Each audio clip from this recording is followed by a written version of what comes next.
YouTube, what is good? It's your man Ribs from Doing Film Things. Every single week I drop a new video about film photography, so if that's your thing, definitely go ahead and subscribe. So you know I've been messing around a lot with Kodak Vision3 250D film. Been processing it all kinds of different ways. I first did it with C41 chemicals, then I actually used some printing RA4 chemicals, and now finally I got my hands on some ECN-2 chemicals. So I'm going to show you today the results and how big of a difference you see between ECN processing for this film and all the other alternative processes. So as you know, I was back in the US a couple weeks ago for a vacation to see some family and finally get to enjoy New York City after 8 months of not being home. As part of that trip, I shot tons of film. Additionally though, I was able to get some local US made chemicals for processing my Kodak Vision3 film. I was talking to my friends over at QWD Labs, and they actually hooked me up with one of their kits that they use to process Vision3 film. I shot a bunch of images on the Vision3 film when I was in New York, and then when I got back to London, I decided to go ahead and use the kit and process the images. Big spoiler alert here, but I love how the images turned out. I finally got to experience how good Vision3 is because of the fact that I processed it the way it was intended to be. So a little bit about the QWD Labs developing kit. This kit is actually a powder kit, although it does include one specific round that is in liquid form. And basically you mix this kit up yourself at home. Think about it like the Cinestill C41 kit.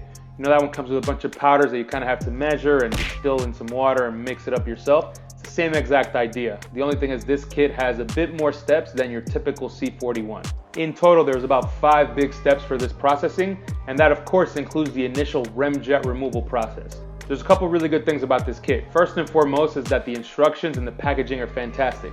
Everything's really well laid out, and this kit has a bit of swag to it, you know, unlike a lot of the other kits I use.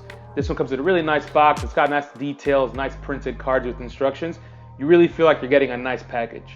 More importantly, the removal of the remjet is actually super easy when using this kit. You do your initial pre-bath where you soak the film for about 15-30 seconds, and then you rinse the film and shake it pretty vigorously, and instantly you start to see the discolored water coming out when you rinse. The water is just pure black, and you can tell the remjet is coming off very, very easily. One last nice thing about the kit and the depth process is that only the developing step requires very precise temperature control. The other rounds of the processing can be done between 80 and 100 Fahrenheit, which is very easy to get, especially even if you don't measure the water. A few things to consider about this though.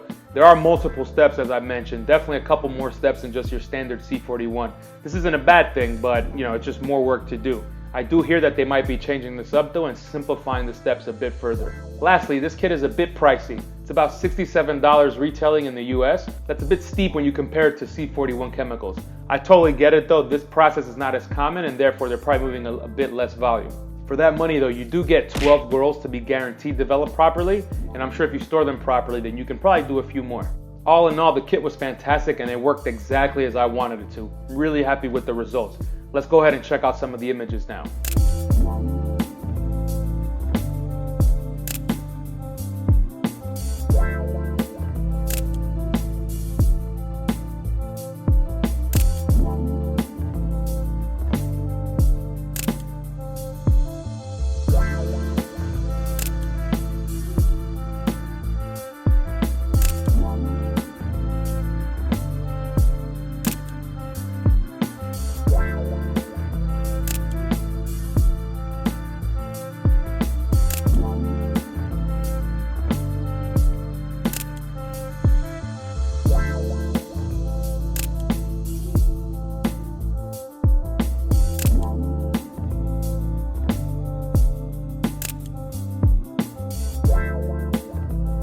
Alright, so what I love about the images right off the bat is just how the colors pop. You look at these images and they're so vibrant, they're very, very nicely saturated. And I'm a big fan of nice saturation in my colors. A lot of people like shooting portrait and things of that nature where you do get a bit muted of a look, intentionally of course. But I'm kind of on the other side of that. I really like to see some bold colors, especially when there are colors to be found in the image. I also think this works really well for very busy scenes where there's a lot going on and kind of a lot to draw to your eye. The other thing I noticed here is that the dynamic range for this film is proper. And what I mean by that is compared to the alternative processes where you do C41 or if you do RA4 developing, you're going to see that the dynamic range really shrinks on the image. With this proper ECN-2 developing, You really get the full benefit of this film in the highlights and in the shadows. This film isn't super contrasty. It's very interesting given how saturated it is. Usually I find with film that something that's very saturated is also probably very contrasty. But here you do get a lot of that saturation without having to need that extra contrast. You can of course up this in post if you want, but I really like the level of it coming out of the box. It's not very low in contrast, but it definitely has just enough of a punch to remind you that there's something going on here. In terms of sharpness, this film is just as sharp as basically any other film. I didn't notice anything better or worse. Grain-wise, there's definitely a presence of some grain here, but it's not overstated. I did shoot this film at 250 as stated on the packaging, but I think if you kind of play around with that, you might be able to pull a little bit more grain or maybe a little bit less. I think it all depends on your processing, but also how you expose it. Having the proper developing kit for this really does make the film worth shooting in terms of cost. As I've noted before in my other video, this film is much cheaper than most of the films that you'll see out there. Especially for being very professional grade, high level stuff, you do get a really good price and good value for this. If you buy this film online on eBay or from some sellers on certain shops, you can probably get a roll for between $5 and $6 or something like that. If you bulk roll this yourself, that's where you really save a lot of money. Of course, you need to make the investment to have the bulk loader and also the canisters, but assuming you have that stuff, buying the bulk roll is a fantastic idea because you get so much value for your money. So you know I had to take these negatives into the darkroom now that they were processed properly. I did hear rumors out there that this film doesn't really print that well because it's not really designed for that process. It's more designed for the movie process and converting these negatives into positives for the big screen. So I figured, you know what, let's give it a test and see what happens.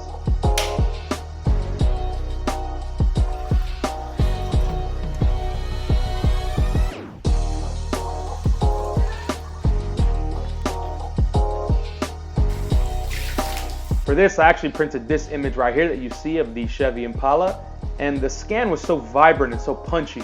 When you print this image, you do notice that it kind of loses some of that vibrance. The colors get a bit muddy and a bit kind of muted. I don't think it looks bad per se, but it's just not what I was expecting from the shot. I really wanted to see that really bright red metal on the car and have the sun shine on it and just have it be such a sight to behold. Here it kind of falls flat just a bit.